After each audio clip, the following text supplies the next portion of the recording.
साल 1956 का वह अक्टूबर महीना भारतीय इतिहास के पन्नों में अमर हो गया। नागपुर के दीक्षा भूमि मैदान में लाखों लोग उमड़े थे। मंच पर एक महान व्यक्तित्व खड़ा था, नीले कोट और गोल चश्मे वाला वह व्यक्ति जिसे दुनिया डॉक्टर भीमराव रामजी अंबेडकर के नाम से जानती है। लेकिन उस दिन वे केवल संविधान निर्माता नहीं थे, बल्कि आत्मा की मुक्ति की खोज में निकले एक साधक थे।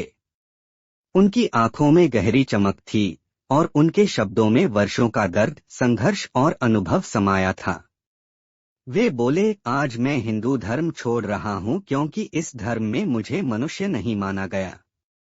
आज मैं बुद्ध, धम्म और संघ की शरण में जा रहा हूं। और फिर उन्होंने अपने साथ लाखों अनुयायियों को भी दीक्षा दिलाई। यह भारत के इतिहास का सबसे बड़ा शांतिपूर्ण धार्मिक परिवर्तन था।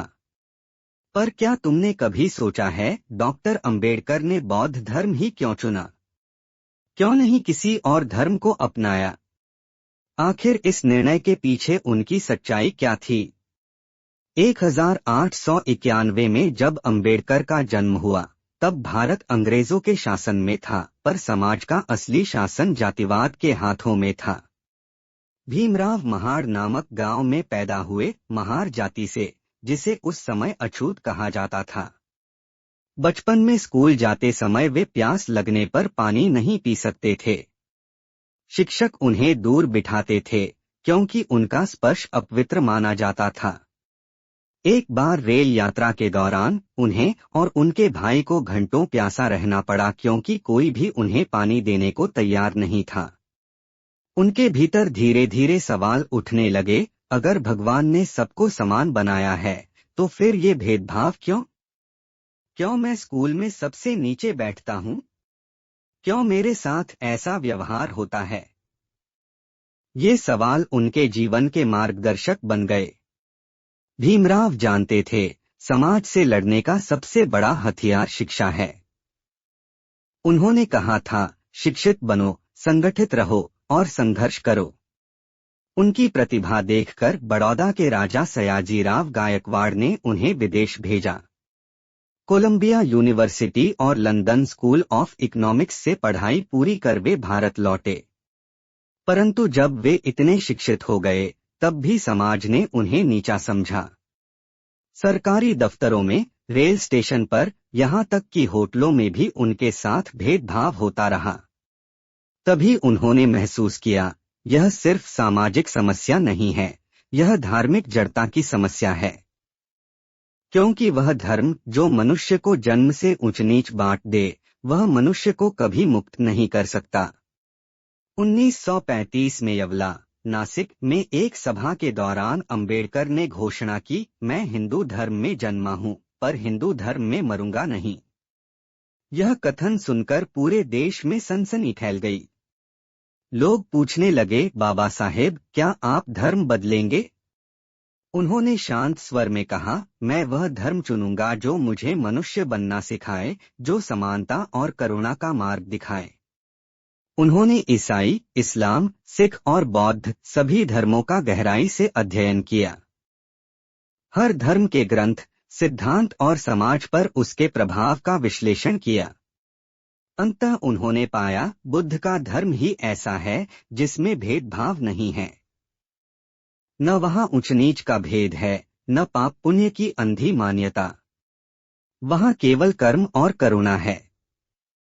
डॉक्टर अंबेडकर ने बुद्ध के जीवन का अध्ययन किया। उन्होंने पाया कि बुद्ध ने कहा था, न कोई ब्राह्मण ऊंचा, न कोई शूद्र नीचा। जो अच्छे कर्म करे वही श्रेष्ठ है।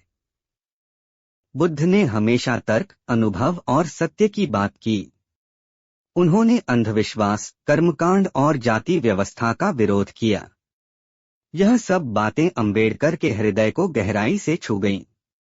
उन्होंने कहा, बुद्ध का धर्म विज्ञान और तर्क पर आधारित है। यह मनुष्य को सोचने, समझने और बदलने की शक्ति देता है। बुद्ध ने 4 आर्य सत्य और अष्टांगिक मार्ग बताया, जिसमें दुख से मुक्ति का रास्ता स्वयं प्रयास से निकलता है। यह विचार अंबेडकर के दर्शन से पूरी तरह मेल खाता था, कि मनुष्य का उद्धार स्वयं के प्रयास से होता है, भाग्य से नहीं। 14 अक्टूबर 1956, नागपुर। उस दिन दीक्षा भूमि में लगभग 5 लाख से अधिक लोग इकट्ठा हुए थे। अंबेडकर ने स्वयं बौद्ध भिक्षु उपगुप्त से दीक्षा ली।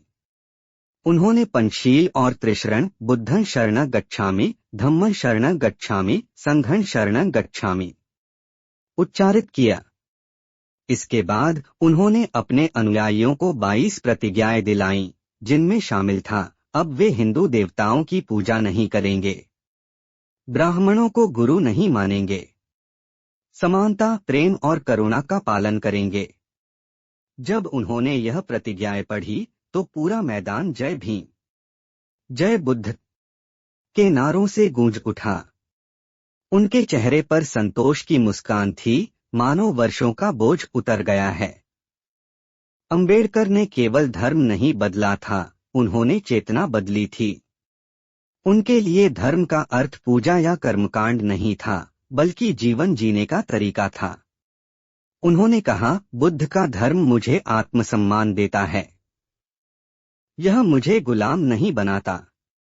बुद्ध धर्म अपनाने के बाद उन्होंने महसूस किया कि यह मुक्ति का मार्ग है, जहां न कोई ऊंचा है न कोई नीचा, सब बराबर हैं। लेकिन दुख की बात यह थी कि दीक्षा के मात्र 52 दिन बाद 6 दिसंबर 1956 को अंबेडकर इस संसार को छोड़ गए। परंतु उन्होंने जो दीप जलाया था वह आज भी बुझा नहीं।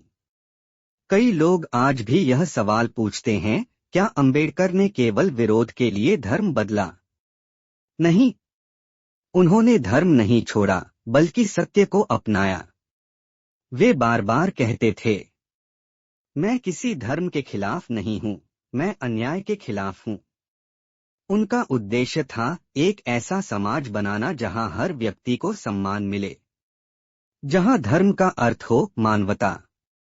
और बौद्ध धर्म में उन्हें यह सच्चाई मिली, तर्क, स्वतंत्रता और समानता का संगम। यही कारण था कि उन्होंने बौद्ध धर्म को अपनाया और लाखों लोगों को भी उसका अनुयायी बनाया।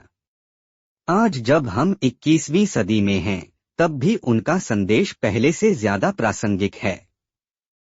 उन्होंने सिखाया कि अगर समाज अन्याय करे तो मौन मत रहो, अगर धर्म तुम्हें अपमानित करे तो उस धर्म से बड़ा सत्य चुनो। उन्होंने कहा था, जीवन लंबा नहीं, महान बनाओ। बुद्ध ने भी कहा था, अप्पदीपो भव, स्वयं अपना दीपक बनो। अंबेडकर ने यह वाक्य अपने जीवन से सिद्ध कर दिया। उन्होंने अपना दीपक स्वयं जलाया और लाखों के जीवन में प्रकाश फैला दिया। निष्कर्ष, डॉक्टर भीमराव अंबेडकर ने बौद्ध धर्म इसलिए अपनाया क्योंकि उन्होंने उसमें मनुष्य की सच्ची आजादी देखी। वह धर्म जो किसी को नीचा न समझे, जो ज्ञान और करुणा की राह दिखाए, जो यह कहे कि हर इंसान अपने कर्म से महान है।